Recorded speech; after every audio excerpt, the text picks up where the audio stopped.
अस्सलाम वालेकुम and welcome back to my channel. कैसे हैं आप सब? उम्मीद करती हूँ सब खैरियत से होंगे। अल्हम्दुलिल्लाह हम भी बिल्कुल ठीक ठाक हैं। यहाँ पे सुबह सुबह का टाइम है और आज अभी कह रही थी मम्मा मैं क्लीनिंग करूँ। जब इसका मूड होता है ना तो तब ये शुरू हो जाती है। तो मैंने कहा ठीक है बेटा कर लो अगर आपका दिल कर रहा है। वैसे तो मैंने हेल्पर रखी हुई है सफाई के लिए, लेकिन ये है कि अगर इसको शौक पैदा हो जाए ना तो ये शुरू हो जाती है। तो मैं कहती हूँ चलो कोई बात नहीं, इसको शौक है तो करती है तो मैं नहीं एतराज़ करती और ना ही मैंने इसको कभी कहा कि आप काम करो। तो ये खुद ही करती है अपनी मर्ज़ी से। और वैसे भी कहते हैं कि बच्चे को मना नहीं करना चाहिए, अगर बच्चा कोई काम करना चाहता है तो उसे करने देना चाहिए। इससे बच्चों की ना क्रिएटिविटी में इजाफा होता है।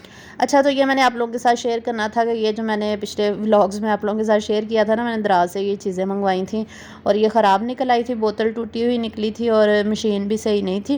तो मैंने इनको ना रिटर्न कर दिया था और मैंने आप लोगों को बताया था कि मैंने रिटर्न भेजा था, लेकिन उन्होंने फिर मुझे वापस रिफ्यूज़्ड लिख के ना तो मुझे फिर पैकेज वापस भेज दिया। फिर मुझे बहुत ही दुख हुआ कि मेरे 2500 रुपये जो है ना वो ज़ाया हो गए। तो मैंने कहा चलो खैर अल्लाह पाक जो है ना वो मुझे बर्दाश्त करने की तौफीक दे, इतना बड़ा आसान है। अच्छा, तो आज खैर मैंने आज आप लोगों के साथ शेयर करना था कि मैंने फ्रिज साफ़ करनी थी आज। तो फ्रिज ऑर्गेनाइजेशन का भी व्लॉग शेयर करूँगी आज। तो ये देखिए ये फ्रिज की करंट सिचुएशन है। वैसे तो मैं कपड़ा वगैरह मार के ना साफ़ करती रहती थी, लेकिन काफ़ी दिन हो गए थे इसकी ना डीप क्लीनिंग नहीं की थी। तो आज मैंने फ्रिज की डीप क्लीनिंग करनी थी और कुछ ना मैंने आपको क्लीनर बनाना भी सिखाऊंगी कि अगर आपने फ्रिज साफ़ करना है तो ऐसा क्लीनर जिससे स्मेल ख़त्म हो जाती है फ्रिज की और फ्रिज जो है ना वो अच्छे से भी साफ़ हो जाती है। तो यहाँ पे मैं अबिहा को निकाल निकाल के चीज़ें पकड़ाई जा रही थी और अबिहा जो है ना वो टेबल पे और सोफ़े पे चीज़ें रखी जा रही थी। इसने मेरी काफ़ी हेल्प की फ्रिज की सफाई करने में ना। तो मैं इसलिए नहीं कर रही थी कि अगर मैं चीज़ें निकाल के बाहर रखूँगी सालन, आटा, दूध वगैरह, तो वो चीज़ें ख़राब ही ना हो जाएँ। लाइट ने बहुत तंग करना लिया, वो 1 घंटा जाती है और 1 घंटा आती है। फिर मैंने अल्लाह का नाम लेके मैंने कहा चलो कोई बात नहीं, देखी जाएगी। मैंने सफाई शुरू कर दी क्योंकि मुझसे रहा नहीं जाता अगर फ्रिज को मैंने टाइम पे ना साफ़ किया हो। फिर मैंने दूध, सालन और आटा जो था ना वो ऊपर फ्रीज़र में शिफ्ट कर दिया। मैंने कहा जब तक सफाई नहीं होती, तो मैंने सोचा ये शीट्स और दरवाजे के जो हैंडल्स वगैरह ना ये मैं बाद में लगा लूँगी, लेकिन मैं जल्दी जल्दी क्लीन करके ना चीज़ें वापस रखूँगी और बाकी क्लीनिंग का काम जो है ना वो बाद में करूँगी। एटलीस्ट जो सामान है ना वो तो ख़राब ना हो। दूध, सालन वगैरह आपको पता ही है, आधा घंटा भी बाहर पड़े रहे ना वो चीज़ें ख़राब हो जाती हैं। तो यहाँ पे फिर मैंने शीट्स वगैरह जो थी ना इसकी फ्रिज के अंदर मैंने जो डाली हुई हैं, ये मैंने मैट उतार लिए थे इसके। मैट उतारने के बाद ना मैंने क्लीनर बनाना था। क्लीनर बना के ना उसकी जल्दी जल्दी क्लीनिंग करूँगी। तो यहाँ पे क्लीनर बनाने के लिए ना मैंने एक स्प्रे बॉटल लिया, उसके अंदर मैंने आधा गिलास पानी डाला और ये मैक्स लिक्विड या कोई भी लिक्विड डिश वॉशर जो आप यूज़ करते हैं वो डाल लें। मैंने इसके 2 से 3 चम्मच डाले, साथ में सिरके के 2 से 3 चम्मच और इसके अलावा बेकिंग सोडा ये मेरे पास है, ये इसके 2-3 चम्मच ये डाल के ना एक क्लीनर बन जाता है। ये बहुत अच्छा क्लीनर है। इससे आपकी फ्रिज में जो स्मेल वगैरह बदबू होती है ना वो सारी चली जाती है। जो सब्जियों में, खानों में स्मेल आती है, जो फ्रिज की दीवारों में लगी होती है, वो सारी स्मेल ख़त्म हो जाएगी। इसके अलावा आपकी फ्रिज भी चमक जाएगी।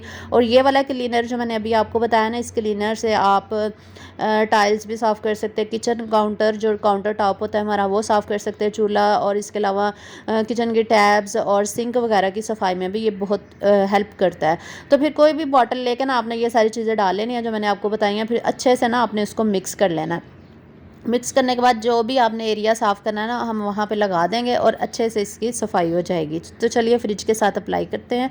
तो यहाँ पे मैंने फ्रिज की शीट्स वगैरह उतार ली थी। फिर उसके बाद ये सारा क्लीनर जो है ना वो शावर बॉटल की मदद से ना मैंने सारे लगा दिया था। ये इस फ्रिज की दीवारों में, शीशों में, सारे हर जगह पे लगा के ना फिर मैंने ये एक साफ़ टॉवल लिया। ये मैंने टॉवल लेके ना घर में रखे होते हैं। ये छोटे छोटे से टॉवल बाज़ार से मिल जाता है ये पैकेट। तो मैंने नया टॉवल ही ये छोटा सा जो है ना वो यूज़ किया था फ्रिज की सफाई में, क्योंकि फ्रिज की सफाई में कोई साफ़ सुथरा कपड़ा ही अच्छा लगता है। तो यहाँ पे सफाई हो गई थी और फिर मैंने ये जो दरवाज़ा था फ्रिज का, इसका सारा सामान जो है ना वो मैंने उतार के तो फिर यहाँ पे भी मैंने क्लीनर की मदद से ना इसको पहले सारे मैंने क्लीनर लगा दिया था। फिर उसके बाद मैंने एक कपड़ा लिया था साफ़ सुथरा, उसकी मदद से ना फिर मैंने सारा वॉश किया। या स्पंज ले लें अगर आप टॉवल नहीं है आपके पास, जो भी आप लेना चाहें। तो ये देखिए ना फ्रिज कितनी गंदी हुई थी, काफ़ी अरसे से मैंने साफ़ नहीं की थी। तो वैसे मेरी कोशिश यही होती है कि मंथली मैं साफ़ कर लूँ। तो वैसे 1 महीना ही हुआ था। तो ये देखिए कितनी क्लीन निकल आई है ना यहाँ पे। मैंने दरअसल ना वीडियो के सारे शॉर्ट्स नहीं बनाए थे क्योंकि मैंने जल्दी जल्दी सफाई की है, टाइम नहीं था। मुझे ये था कि चीज़ें ख़राब ना हो जाएँ क्योंकि गर्मी बहुत ज़्यादा है, लाइट भी बहुत जा रही थी। तो फिर ये देखिए ये दरवाज़ा कितना अच्छे से साफ़ हो गया, चमक गया था बिल्कुल। और अंदर अंदर की सफाई भी बहुत अच्छे से साफ़ हो गई। फिर मैं अब इसको ड्राई कर रही थी। ड्राई करने के लिए ये मैंने अपना स्टॉलर ही ले लिया। ये धुला हुआ स्टॉलर है और इससे मैंने, क्योंकि इस टाइम ना मुझे एक बिल्कुल साफ़ सुथरा कपड़ा चाहिए था, बिल्कुल भी गंदा ना हो, तो वो मैंने उसकी मदद से जो है ना वो सारा उसको ड्राई किया। फिर ड्राई करने के बाद मैंने इसमें सामान रखा। अच्छा, मैं आप लोगों को फ्रिज में स्मेल आने की वजह भी बताती हूँ कि अक्सर आप लोग कहते हैं कि हमारी फ्रिज साफ़ भी होती है फिर भी खानों में स्मेल आती है। तो इसकी वजह ये होती है कि फ्रिज की जो दीवारें होती हैं ना, उनके अंदर स्मेल एब्जॉर्ब करने की जो कैपेसिटी है ना वो ख़त्म हो जाती है अगर आप टाइम पे साफ़ नहीं करेंगे फ्रिज।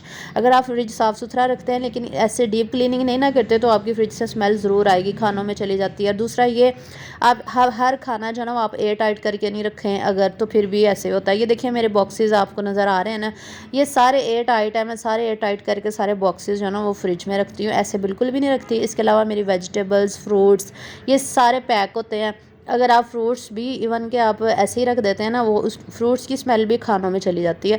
तो मैं फ्रूट्स भी पैकेट्स में डाल के ही रखती हूँ। तो यहाँ पे मेरा ना शॉपर फटा हुआ था, मिल नहीं रहा था, तो मैंने ऐसे ही फ्रूट रख दिया, लेकिन शुक्र है बाद में शॉपर मिल गए फिर बाद में मैंने पैकेट्स में जो है ना फ्रूट्स को पैक कर दिया। तो ये जो पिंक वाली बास्केट आपको नज़र आ रही है ना, ये मैंने एक ही बास्केट ली हुई है, ये बाज़ार से मिल जाती हैं। तो ये मैंने सिर्फ फ्रूट्स के लिए लिया है कि जो फ्रिज में मैंने फ्रूट्स रखना हो ना, तो ये पैकेट्स में डाल के ना मैं ये बास्केट जो है ना फ्रिज में रख देती हूँ। इससे ना बड़ी कन्वीनियंट लगती है, क्योंकि जो नीचे वाली बास्केट है ना फ्रिज की, वो बहुत छोटी है, उसमें वेजिटेबल्स भी पूरी आती हैं। फिर उसके बाद मैंने सामान सारा रख दिया था फ्रिज में, और फिर मैंने शीट्स और बाकी चीज़ें जो है ना, बाकी एसेसरीज जो है ना वो वॉश करनी थी। ये जो फ्रिज के मैट है ना, ये जो मैंने डाले हुए हैं, ये बहुत सॉफ्ट से हैं, इनको बहुत एहतियात से धोना पड़ता है वरना ये फट भी जाते हैं। तो मैंने सिंक में ही बस थोड़ा सा मैक्स लिक्विड डालने के बाद ना इसको हल्के हल्के हाथों से मसल के जो है ना वो साफ़ करके वॉश करके डाल दिया था बाहर। और फिर उसके बाद ये जो क्लीनर था ना ये बच गया था, तो फिर मैंने इससे सिंक की टैप जो है ना इसके ऊपर भी मैंने इसका छिड़काव किया। इसके अलावा सिंक के अंदर भी मैंने इसको अच्छे से छिड़का। मैंने कहा मैं आपको दिखाती हूँ कि इससे कितनी अच्छी शाइनिंग जो है ना वो आ जाती है। उसके बाद फिर मैंने स्पंज की मदद से ना ये सिंक साफ़ किया, तो वाकई ये बहुत ज़्यादा चमक गया था। तो आप लोग भी ये ट्राई कर सकते हैं, और आपने कमेंट्स में बताना है कि आपको ये क्लीनर कैसा लगा है और वीडियो को लाइक कर दिया करें, ज़्यादा से ज़्यादा शेयर किया करें, ताकि बाकी लोगों को भी इसका फ़ायदा हो सके और आपको इसकी जज़ा मिलेगी इंशाल्लाह। और चैनल पर नहीं हो तो सब्सक्राइब कर लीजिए और इंस्टाग्राम पे फॉलो कीजिएगा।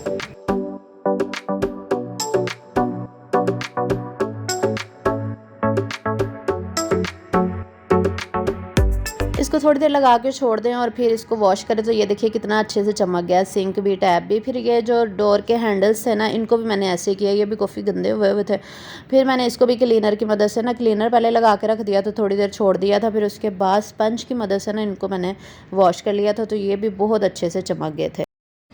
और फिर इसी तरह मैंने बास्केट जो थी उसको भी मैंने क्लीनर लगा के रख दिया था, और फिर मैंने स्पंज की मदद से उसको भी वॉश कर लिया। तो यहाँ पे सारी सफाई कंप्लीट हो चुकी है। आज मैंने एयर फ्रायर भी निकाला था, मैंने कहा इसमें भी कुछ चीज़ें बनाऊंगी, स्टोर में पड़ा हुआ था। फिर बास्केट के अंदर मैंने सारी वेजिटेबल्स डाल दी, क्योंकि वेजिटेबल्स जो होती है ना वो भी मैं सारी पैकेट्स में शॉपर में डाल के रखती हूँ ताकि इनकी स्मेल भी ना जाए। तो ये भी तरीका बहुत अच्छा है, आप चाहे तो आजमा के देख लें। और फ्रेश भी रहती हैं वेजिटेबल्स, ड्राई नहीं होती, गीली नहीं रहती हैं, सारी बिल्कुल सेफ़ और फ्रेश रहती हैं। फिर ये सारे जो बॉक्सेस थे ना, इनको फिर मैंने एक एक करके ना एक एक खाने में मैट डालती गई और चीज़ें रखती गई फिर ऐसे मैंने किया था। मैंने चीज़ें फिर दोबारा नहीं बाहर निकाली थी, मैंने कहा पहले गर्मी की वजह से चीज़ें ख़राब होने को है, तो मैंने नहीं निकाली। मैंने फ्रिज ऑन ही थी, तो मैंने साथ साथ ही मैट रखती गई और चीज़ें रखती गई। यहाँ पर फिर मैंने फ्रूट वाली जो मेरी वेजिटेबल वाली बास्केट होती है वो भी मैंने फ़िक्स कर दी थी, और बाकी सारा सामान भी यहाँ पे मेरा फ़िक्स हो गया था, और सारा एयर टाइट होता है और बिल्कुल भी सच में स्मेल नहीं पैदा होती। फिर ये मेरी कुछ चीज़ें थी, जैसे ये शक्कर है, ये लाल मिर्चें थी, ये भी सारी पैकेट्स में है, मग्स थे, इसके अलावा ये सूजी थी, ये सारी चीज़ें छोटी छोटी जो होती है ना, ये भी मैं एक बॉक्स में डाल के ना फ्रिज में ही रख देती हूँ, क्योंकि ये अगर दरवाज़ों में रखी जाए ना तो वो अच्छी नहीं लगती। फिर बाहर वाली फ्रिज, बाहर की सफाई करनी थी, वो भी मैंने सारी सेटिंग कर दी, सफाई कर दी। और ये बटरफ्लाइज अभी है इधर उधर करती रहती है, इनको भी फिर मुझे सेट करना पड़ता है। ये डेली ऐसे करती है, सारी ख़राब कर देती है सेटिंग। और उसके बाद फ्रिज का डोर रह गया था, क्योंकि अंदर सारी सेटिंग हो चुकी थी। फिर फ्रिज का डोर मैंने लगाए सारे, क्योंकि ये इनको ड्राई कर लिया था पहले। फिर ये जो जामे शीरी वगैरह की बॉटल्स होते हैं ना, ये सबसे नीचे मैंने रखी होती हैं। और ये जो मेरे ड्राई मसाला होते हैं, जैसे टिक्का मसाला, बिरयानी मसाला और इसके अलावा कस्टर्ड पाउडर, कॉर्नफ्लोर, ये जितने भी होते हैं ना पैकेट्स वाले, ये मैं नीचे ही रखती हूँ। बाहर ख़राब हो जाते हैं, इसलिए इनको भी फ्रिज में ही रखती हूँ। फिर इसके अलावा यहाँ पे मैंने रखा हुआ है, पीनट बटर है, मस्टर्ड पेस्ट है, कॉफ़ी है, फिर ऑलिव्स हैं। ये चीज़ें भी बाहर ख़राब हो जाती हैं, इसलिए इनको भी मैं एक डोर में रख देती हूँ। और इसी डोर में मैंने ये मायो केचप और ये सॉस वगैरह जो होते हैं ना, केचप तो वैसे ख़त्म हुई हुई है, बाकी चीज़ें रख दी। और ऊपर वाला जो इसमें अंडे आते हैं, इसके अलावा ये मैंने एक छोटा सा ना डिस्पोजेबल डब्बा रखा हुआ है, इसके अंदर मेडिसिन वगैरह जो होती हैं ना वो डाल के रखती हूँ। ऐसे ही दरवाज़ों में नहीं फेंक देती, क्योंकि इस तरह फिर मेस लगता है। तो इस तरह ऑर्गेनाइज फ्रिज लगता है अगर मैंने छोटा सा डिस्पोजेबल जो है ना वो रखा हुआ है दरवाजे के अंदर, उसके अंदर फिर सारी मेडिसिन आ जाती हैं, तो अच्छा बुरा नहीं लगता। तो ये देखिए फ्रिज मेरी सारी कंप्लीट हो चुकी है, ऑर्गेनाइज हो गई है। तो यहाँ पे फ़िश जो है ना वो नहा रही थी। आजकल इसका बड़ा दिल लगा हुआ है स्विमिंग पूल के साथ। तो फिर शाम का टाइम हो रहा है, यहाँ पे फ्रिज साफ़ करने के बाद मैं बहुत ज़्यादा थक गई थी, मैं सो गई थी, थोड़ी देर रेस्ट किया था, फिर उठी थी तो मैंने कहा चलो कुछ बना लेती हूँ। यहाँ पे स्नैक्स बना रही हूँ, क्योंकि खाना तो हमारा कल का पड़ा हुआ था, तो खाना मैंने आज नहीं बनाया था। तो ये आलू फिर मैंने बॉयल किए, तो मैंने कहा चलो कुछ हल्का फुल्का सा बना लेती, क्योंकि मुझे भी ना कुकिंग के बगैर मेरा गुजारा नहीं होता और मुझे मज़ा नहीं आता। पूरा दिन ऐसा ही गुजर जाए ना तो मुझे लगता है आज मैंने कुछ किया ही नहीं है।